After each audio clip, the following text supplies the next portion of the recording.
फैसलाबाद, साहिबाल और मुजफ्फरगढ़ में सिमनी इंतखाबात भारी सिक्योरिटी के बावजूद हंगामा खेज बन गए। कहीं उम्मीदवार आपस में उलझ पड़े तो कहीं वोटर ने इलेक्शन कमीशन की धज्जियां उड़ाई।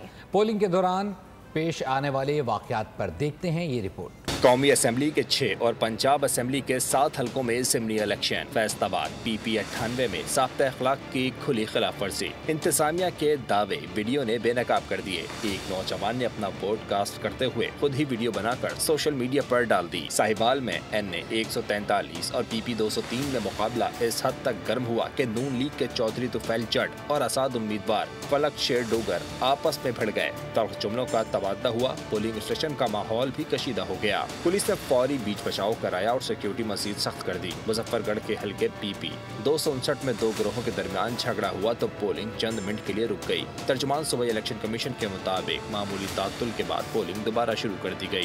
कानून नाफिज करने वाले इदारों ने भी सूरत हाल मामूल पर आने की तस्दीक कर दी। सब्सक्राइब करें और बेल दबाएं ताकि कोई खबर रह न जाए।